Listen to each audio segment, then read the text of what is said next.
नमस्कार दोस्तों, स्वागत है आपका हमारे YouTube चैनल पर। आज हम बात करेंगे एक ऐसे टॉपिक पर जो थोड़ा फनी भी है और थोड़ा थॉट प्रोवोकिंग भी है। आज हम बात करेंगे अमेरिका के हिडन टैलेंट पर, जो कि है दुश्मन ढूंढना।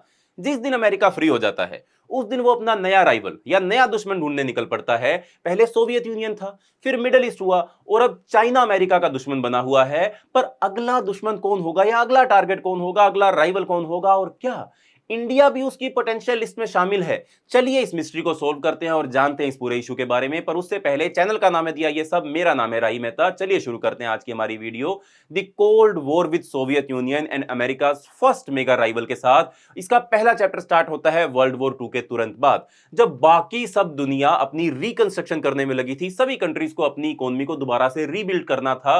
तब अमेरिका और सोवियत यूनियन एक दूसरे को आंख दिखाने में लगे थे।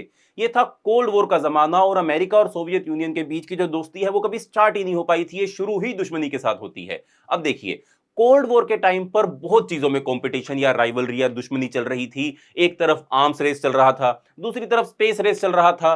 न्यूक्लियर बॉम्ब बनाने से लेकर चांद तक पहले कौन सा देश पहुंचेगा, इन सब चीजों को लेकर कंपटीशन था या राइवलरी थी। पर जब जब सोवियत यूनियन ने स्पुतनिक सैटेलाइट को स्पेस में भेजा तो अमेरिका का ईगो बहुत हर्ट हुआ, क्योंकि अमेरिका से पहले सोवियत यूनियन कामयाब हो जाता है या पहला ही कंट्री बन जाता है सोवियत यूनियन स्पेस में सैटेलाइट को स्टेशन करने के लिए।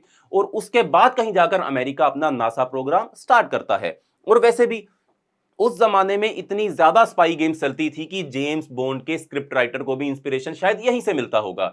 एक तरफ अमेरिका का सीआईए और दूसरी तरफ सोवियत यूनियन का केजीबी। बिना एक भी न्यूक्लियर मिसाइल को फायर किए इन दोनों ने अपने रिस्पेक्टिव मुल्कों में लोगों के इमोशंस और रिसोर्सेज का एटॉमिक यूसेज किया। पर सवाल है, क्या आपके हिसाब से कोल्ड वॉर का एंड दुनिया के लिए पॉजिटिव था या कोल्ड वॉर के एंड ने दुनिया को और भी ज्यादा कॉम्प्लेक्स बना दिया? मुझे कमेंट सेक्शन में जरूर बताना।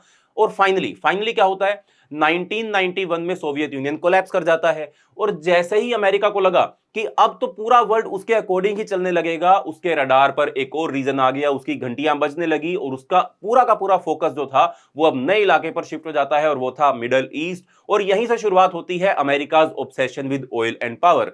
तो कोल्ड वॉर के बाद आए मिडल ईस्ट के दिन। इस बार अमेरिका का फोकस मिडल ईस्ट पर शिफ्ट हुआ। क्यों? क्योंकि अमेरिका चाहता था ऑयल पर कंट्रोल करना और अपने इन्फ्लुएंस को और भी ज्यादा बढ़ाना।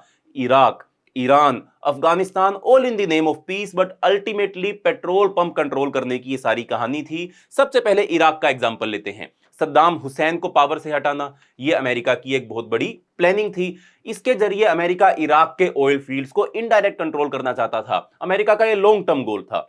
अफगानिस्तान में भी रशिया के बाद तालिबान पावर में आ जाता है, तालिबान का राइज हो जाता है, हम जानते हैं, हम पहले वीडियो में इस पर बात भी कर चुके हैं। तब अमेरिका अफगानिस्तान के अंदर डेमोक्रेसी एक्सपोर्ट करने निकल पड़ता है। अमेरिका की ये बड़ी फेवरेट आदत है, जहां उसको लगता है कि उसका इन्फ्लुएंस कम है वहां वो पहुंच जाएगा और बोलेगा जी मैं तो आपको डेमोक्रेसी देना चाहता हूं। और ये डेमोक्रेसी एक्सपोर्ट करने का आइडिया ना, इसने मिडल ईस्ट में बहुत ज्यादा इंस्टेबिलिटी क्रिएट की है। जो पीस मिशन के नाम पर स्टार्ट हुआ था वो रीजन में और ज्यादा डिस्टरबेंस लेकर आया। अफगानिस्तान का वॉर तो एक ऐसी कहानी बन गई जो अमेरिका के रिसोर्सेज को भी कंज्यूम करता रहा पूरे 20 सालों तक के लिए। अब एक और सवाल है, मिडल ईस्ट में अमेरिका का इंटरफेरेंस क्या सही था या अननेसेसरी था? आपका क्या मानना है मुझे कमेंट सेक्शन में जरूर बताना। और अब आते हैं हम करंट एरा पर, एक नए कंटेंडर पर जो अमेरिका के इन्फ्लुएंस को ओपनली चैलेंज कर रहा है और आप सब उसका नाम जानते हैं, वो है चाइना। और चाइना के साथ चल रही है अमेरिका की trade and technology battle. Modern era में चाइना को इग्नोर करना मुमकिन ही नहीं है। जैसे ही अमेरिका चाइना को देखता है एक इकोनॉमिक सुपर पावर का स्टेटस हासिल करते हुए, अमेरिका की अलार्म बेल फिर बजने लगती है और अमेरिका और चाइना के बीच में एक नई दुश्मनी शुरू हो जाती है, राइवलरी शुरू हो जाती है। और ये राइवलरी सिर्फ इकोनॉमिक नहीं है, टेक्नोलॉजी और ट्रेड में भी अमेरिका और चाइना के बीच में दुश्मनी है और राइवलरी है। Trade war, tariff war, technology ban, it's a full package of drama. China और अमेरिका के बीच ट्रेड वॉर तो ओपन सीक्रेट है। हुआई पर बैन लगाना, टिकटॉक पर बैन लगाना, 5G टेक्नोलॉजी को लेकर कंफ्लिक्ट, ये सब इस बात का इंडिकेटर है कि दोनों सुपर पावर अपने टेक्नोलॉजी और ट्रेड डोमिनेंस के लिए सब कुछ दांव पर लगा सकते हैं। और ताइवान का इशू तो आइसिंग ऑन द केक है।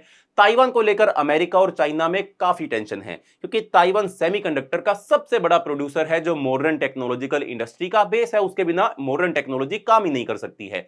इसलिए इसीलिए चाइना और अमेरिका के बीच का या ये टेक्नोलॉजी का ये कंपटीशन जो है एक नई कोल्ड वॉर जैसा बन गया है। हम सबको इसके बारे में पता है। पर क्या आपके हिसाब से ये ट्रेड की वॉर है, टेक्नोलॉजी की वॉर है या इकोनॉमी की वॉर है? चाइना और अमेरिका के बीच में क्यों इतनी टेंशन बढ़ रही है? मुझे कमेंट में जरूर बताना।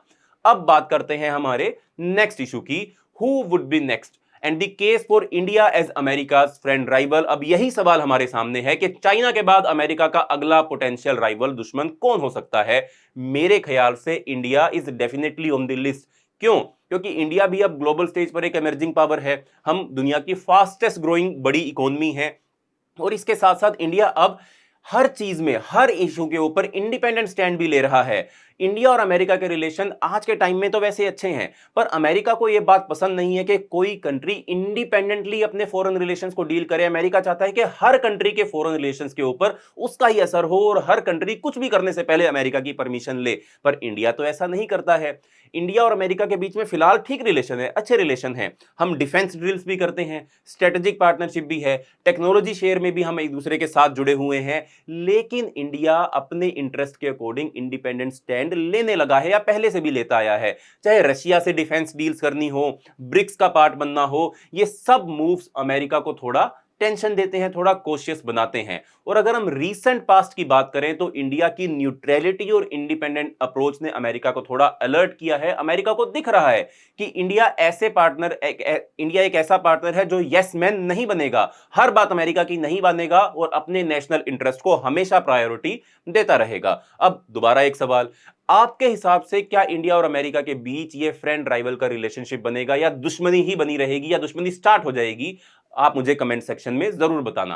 तो फ्यूचर में क्या होगा, क्या इसके अंदर कुछ चेंज आएगा? यही सवाल आपके लिए मैं छोड़कर जा रहा हूं। क्या हम सच में अगले डेकेड में अमेरिका के लिए एक नए दोस्त बनकर उभरेंगे या दुश्मन बन सकते हैं? जैसे हमारी इकोनॉमी और इन्फ्लुएंस ग्रो होती जा रही है, वैसे ही अमेरिका का भी स्टांस हमारे लिए चेंज भी हो सकता है। आप अपने विचार मेरे साथ जरूर शेयर करना। तो दोस्तों, ये थी हमारी आज की वीडियो। अगर आपको वीडियो पसंद आई हो तो लाइक करना, शेयर करना और चैनल को सब्सक्राइब करना मत भूलना। अगली वीडियो में मिलते हैं किसी नए टॉपिक के साथ। तब तक के लिए जय हिंद।